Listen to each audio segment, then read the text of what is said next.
If you want to build a private clientele full of high net worth individuals, you have to know hospitality. You have to know how to cater to your clients. So in today's video, I'm going to be going over what rich people do not look for whenever they looking to hire a driver. I'll talk to tons and tons of rich people, even got them in my contacts.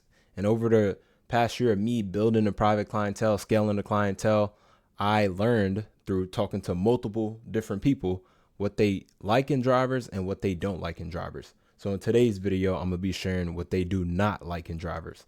Now, I put hate, but hate and don't like is pretty much the same thing to me. But with that being said, let's dive right into the video.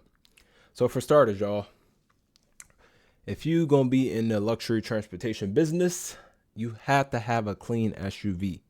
Now, I know some of y'all drivers out there, y'all do Uber Black, and then y'all try to service y'all clients as well. Well, let me tell you something.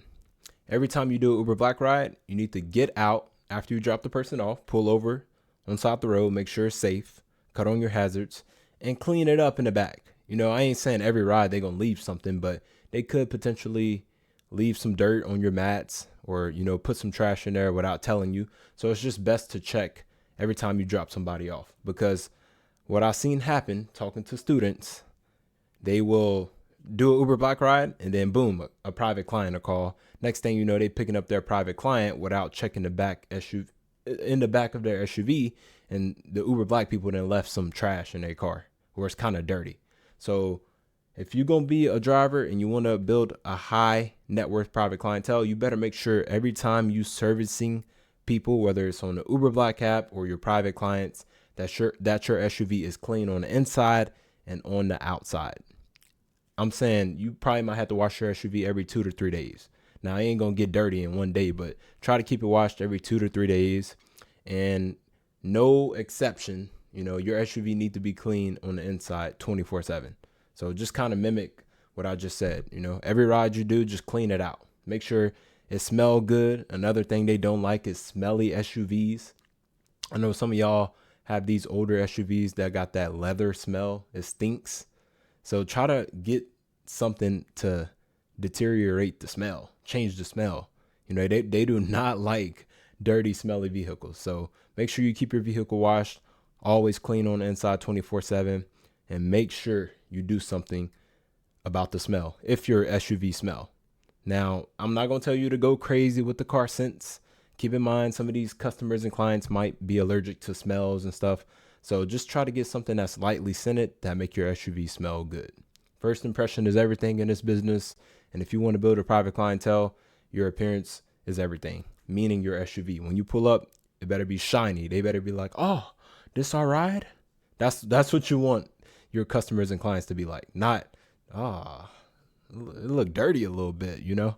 So just keep that in mind, y'all. You know, first impression is everything. Another thing, or some more things rich people hate, not having amenities. I just made a video the other day talking about the car amenities you need to have as an Uber Black driver, luxury private driver. You need water, you need mints, hand sanitizer. I will even throw in some nice, cool lotion.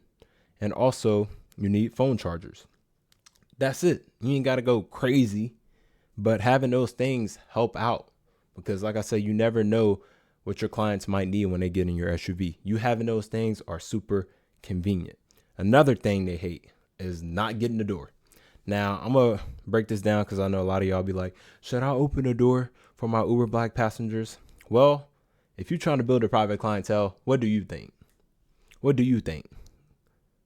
You know, a lot of y'all, should I open the door? Yes. If you want to sell people your service, do stuff that other drivers not doing. So they don't like when you don't open the door. So if you want to build a private clientele, you need to be getting a door. Don't let them touch nothing, whether it's an Uber Black rider, passenger, or your private, especially if it's your private client. Same with loud music. They don't like loud music. I'll tell y'all all the time, make sure you find a nice tune station. You know, I always recommend pop, but you can go jazz. Don't play it too loud. Don't play it too low. Play it where you can hear it just good enough. That way, if they need to talk to you, y'all can have a conversation back and forth. You know, don't overcomplicate it. Do not have music loud. Kind of let them lead whenever they get in your SUV. You having a basic set, you know, nice temp, nice, cool music. If they have certain requests, then that's when you change it. If they like, hey, could you cut that up? Or hey, could you cut down the temp? Let them tell you that. Same with excessive braking. Not just excessive braking, but also braking too hard. I kind of want to make a different video for this, but I feel like I don't need to. If y'all want me to, I would I would love to. But point is, whenever you driving people or your customers and clients, even Uber Black passengers, you can't be braking too hard. I'm talking about it's kind of like you got to drive in a way where your customers and clients don't feel that y'all even stopped. And the best way to do that is to be paying attention to traffic. I know a lot of y'all drivers be in la la land sometimes, just driving. You have to pay attention to the road 24/7, always. So that means if it's a red light and y'all about a quarter mile from the red light, you need to start slowly braking. You don't want them to feel that jerk and acceleration. Same with acceleration. Don't accelerate too fast. Now, I know that might sound crazy, but it's the truth, man. The best way I can tell you, if you want high class people in your car, you better know how to drive. Not just driving where you're not hitting nobody, but I'm saying it's in the luxury transportation business, we call it driving etiquette. Just where your customers and clients could literally not feel y'all do nothing. Turning, braking too hard, accelerating. So long story short, don't brake too hard and don't brake a lot. Don't accelerate too fast and don't accelerate too crazy. Or that go hand in hand, but y'all get the point. Now, the psychology behind all of this stuff is whenever you get rich people in whenever you get rich people in your car or high net worth people, you trying to convert them. Some of these people operate in like an environment base, like they built a environment of high performing people and people that's experts in their field or their industry. So for example, if they want to work with you, you own a luxury transportation company and you a solo driver, you not being an expert as far as knowing how to cater to their needs, knowing how to drive, that's like a turnoff. They wouldn't want to do business with you. They wouldn't want to be like, oh, let's bring Tom in. No, it's all about performance and how professional you are. So it's a bunch of different things, but you got to understand that you wanting to get with these people and drive them privately, you got to be on point as a driver. Good conversation, nice SUV, knowing body language, could provide good recommendations, able to have good conversations about different topics. I don't know. It's just an environment thing. Now, I know some of y'all probably like, oh, you got to do all of this. Yes. Don't overcomplicate it, but I'm just saying, like, and I'm kind of like a network kind of guy too. Like, I'm a guy that want to build a community of guys that's just crushing it in different fields, come from different backgrounds, whatever. I like a high performance group of people, that's experts in a field. And that's just how rich people operate too. So you being on point as a driver helps out. And once you in a network, you in, you got their contacts, you need something, you can reach out, some questions, you can reach out. And also the good thing about this, y'all, they refer your services to other high net worth individuals. So now you get to double your income. So you as a driver, you pretty much attract what you are. If you're a high performance, top tier driver, the business, you're going to attract them type of clients. But if you're not, you're a mediocre, average driver, you're going to attract them type of clients. So that's pretty much the basics, the best way I can explain it. Now, whenever I drove, y'all, like I said, I knew hospitality. I know customer service. I know all of that. So I always made sure my vehicle was shined up 24/7, inside, outside. Y'all know the amenities I had. I always got the door. Now, when I first started driving, I didn't get the door for my passengers. But then I'm like, if I want to, build and scale, let me just open the door. It won't hurt. Who cares if it's a $15, $20 ride? You still getting paid to go 15 to 20. I mean, you still getting paid $15 to $20 to go 2 miles, 3 miles. So you opening the door and closing the door for them, what does it hurt? The best way I can explain it is now you got like a 60, 70% chance of converting them into your own client. Another thing, like I mentioned a couple minutes ago, let them kind of control their environment, have a nice, quiet environment where it's not crazy as far as like the music, your SUV is a mess. Like, let them get in and like tell you what they want. Now, do y'all remember when I told y'all in all these other videos I made that all it takes is for one private client to change your life? I actually mean that. You can meet one client that's, well off, that could change your life, whether they want to hire you privately and pay you 15 to 20 grand a month, or whether they want to say, hey, I want you to service my wife, my mom, my friends, yada, yada, yada, and I'm going to take care of you. All it takes is just one client. So if you don't know how to deliver that exceptional service, you're going to be just like the rest of the drivers, the ones that don't get no repeat clients. Nobody want to choose their service. They stuck, miserable, and bitter on the rideshare platforms, Uber and Lyft, and they complain about their earning potential or the income that they make because they don't have no substance behind their service. It's shallow. They looking for a quick buck. In the luxury transportation business, whenever you building a clientele, I know this is repetitive, but you got to treat your customers and clients like family, like develop a relationship with them. You can't just look at them as money. Like, I said this in other videos. I'm like, man, whenever I was dealing with my customers and clients, whenever I was a driver, it's different now because I'm a fleet owner. But whenever I was a driver, I was doing stuff that they didn't even have to ask me to do. If I'm picking one of my clients up and I know he got a meeting, I'm finna go grab him a coffee.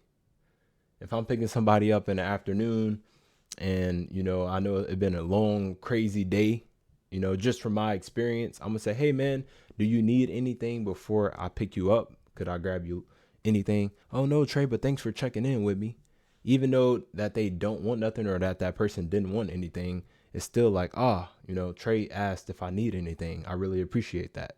So doing stuff like that, man, it helps. And like I said, once you get into the network, man, it's life changing, as y'all can see.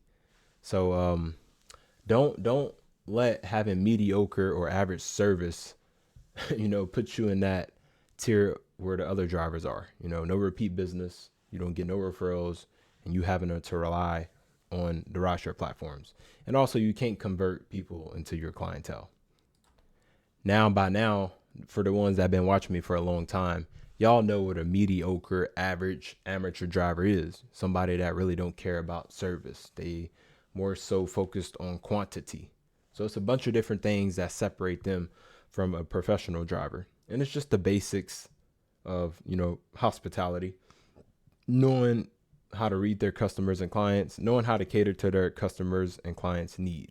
So the only difference between a regular driver and a professional is ones that know how to cater to their audience, that knows, basically know hospitality.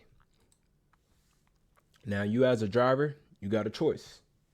Do you want to build a private clientele, or do you want to stay reliant on the rideshare platforms like Uber and Lyft and then crying about it whenever they get slow? So if you're one of them drivers and you're watching this video right now, you know what you need to do. Start showing up the right way. Nice clean SUV, inside, outside. You need to have car amenities. You need to be getting the door. You need to know how to set the tone and conversation when people get in your SUV. And make sure you as a driver is dressed nice as well. I wanted to add that in there because I was dealing with one of my students, and me and him was talking on FaceTime or like Zoom, and he told me, oh man, I don't know why I'm struggling to build a clientele. And then I looked at him, I'm like, bruh, like, look at your appearance. Bro had a button up shirt. It was all like twisted up and stuff. He didn't look clean and professional. I'm like, your appearance is everything. I'm like, start wearing a nice long sleeve shirt, button down with some nice dress slacks and dress shoes. Like, y'all, the concept is so easy and simple. The best way I can say it, and this is my last time saying it, show up nice, clean cut. Like I said, dress business casual, nice clean SUV, grab a door, have car amenities, know how to talk to them, know how to cater to their needs if they need it, know how to read body language, which is super important. And, just overall pay attention while you're on the road driving. That's it. That's, it's so simple. Don't overcomplicate it. But that'll be it for this video, y'all. If y'all need help with this, you need me to backtrack and see what it is that you're doing wrong while you're not building a private clientele, I'm now offering mentorships where you give me one-on-one for 30 days straight. I set you down. I go over everything that you've been doing in this business to see how we can help you scale and be successful in this business. So if y'all interested in my mentorships, y'all know, click the link in my bio. With that being said, I'll catch y'all next video.